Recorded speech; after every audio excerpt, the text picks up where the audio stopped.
terkait operasi narkoba, tindak pidana narkoba, narkotika dan zat aktif lainnya di Polda Sulsel menindaklanjuti operasi Satgas Narkoba yang ada di Mabes Polri.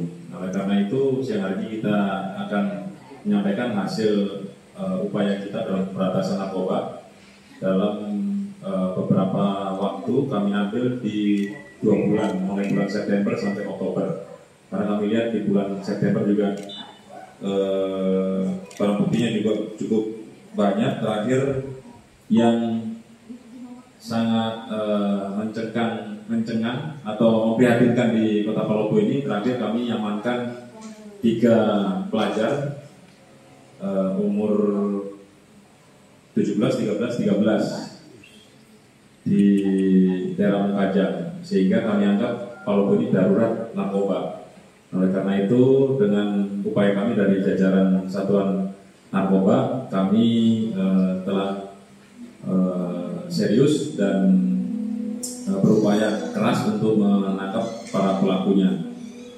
Adapun pengungkapan yang kami lakukan dari bulan September, kami flashback ke belakang dari bulan September, ini pelakunya ada saudara AS, inisial AS, pada tanggal 1 September dengan barang bukti 7 saset plastik bening, diduga berisikan sabu dengan berat 5,03444 gram. Kemudian beberapa plastik, beberapa biru, sendok, dan ini pengedar dengan bandarnya yaitu inisial USM, DPO di daerah Kabupaten Maju.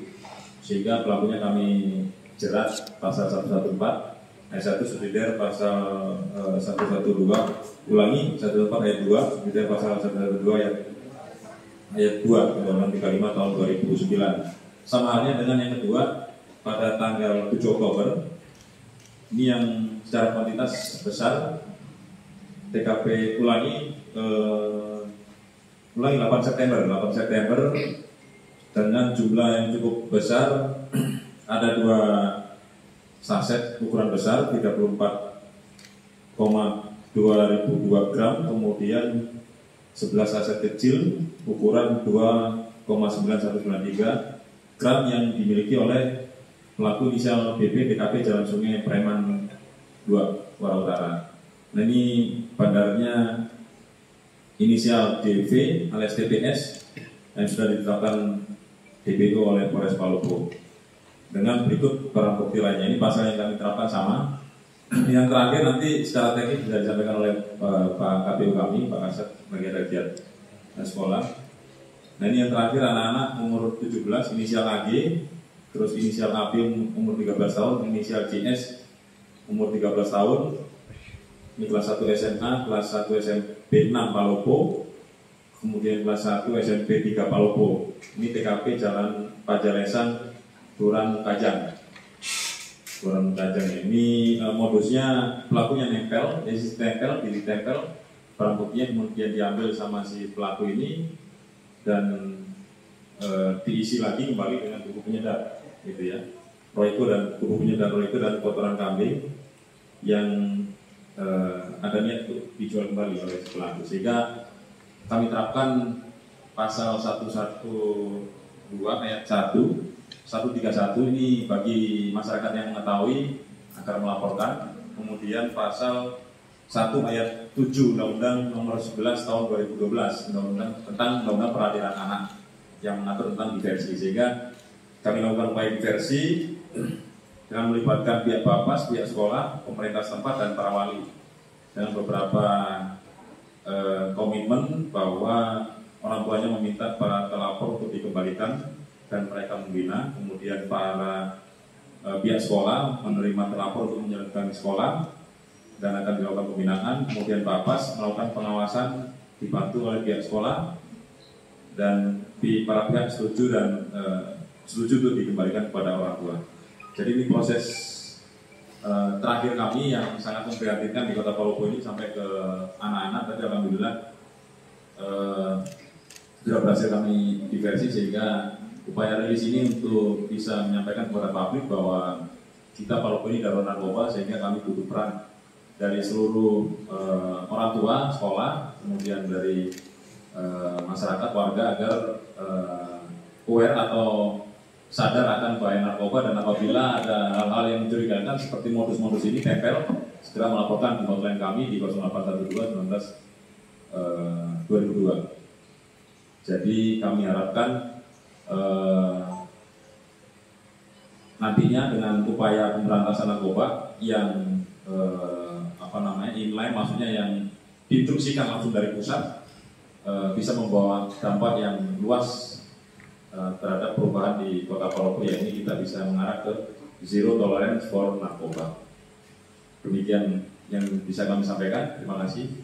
Silakan nanti kalau ada ditanya. Bulan ini kalau nggak salah selama kurang lebih saya menjabat ini barang bukti banyak yang 34 ya. Ini yang banyak sekali nih BP-nya. Dan anak-anak itu SD bukan umur 13 tahun. SD. Ada indikasi dari jaringan segitiga mas, dari segitiga mas. Mana itu? Yang itu kemarin terkait jaringan segitiga mas yang kemarin di tapi ini ya. Nah, langsung dari Pak Didi nih. Siap. Jadi saya tambahkan sedikit bahwasanya kalau untuk bom bisa ini BBS ini BB yang kami DPO-kan ini masuk jaringan yang telah diamankan dari Mabes Segitiga Mas yang maksud sehubungan dengan tempat beliau mengambil barang jenis narkoba ini di Pimpang, jaringan Pimpang, dan itu masuk jaringan segitiga mas. Siap. Bang, ini anak-anak ini yang pelaku ini kan masih pelajar. Bagaimana program Polres sendiri untuk sosialisasikan di sekolah-sekolah tentang narkoba? Terima kasih. Jadi selama ini memang kita sudah melakukan sosialisasi dari sekolah-sekolah lain, dari pihak BNN maupun pihak Polres. Jadi dengan adanya sosialisasi yang sudah kita lakukan, jadi anak-anak bisa paham. Karena ketidakpahamannya ini sampai mereka mendapatkan barang itu, disitulah dia tahu bahwa memang itu dari hasil sosialisasi yang dilakukan oleh pihak narkoba dan pihak BNN. Tapi ini kan masih ada yang terjadi, berarti sosialisasinya masih kurang maksimal untuk Pak. Ya, kemungkinan. Jadi kami akan tingkatkan lagi ke depan dan kami akan terus bekerjasama dengan BNN. Karena untuk masalah sosialisasi sekarang itu telah diambil penuh oleh pihak BNN, kemudian di Polres hanya penindakan. Jadi kemungkinan ke depan kami akan tetap berkolaborasi. DPO Pepos itu sudah ditangkap atau belum bang? Jadi kalau untuk DPO TPS ini sementara kami masih dalam penyelidikan untuk menentukan tempat di mana pelaku ini berada. Kalau total BB-nya sendiri bang, mulai dari September Oktober berapa total BB? Kalau total Itu sendiri bang ini. Itu sendiri bang. TPS ini. Ya. TPS. BB gampang le.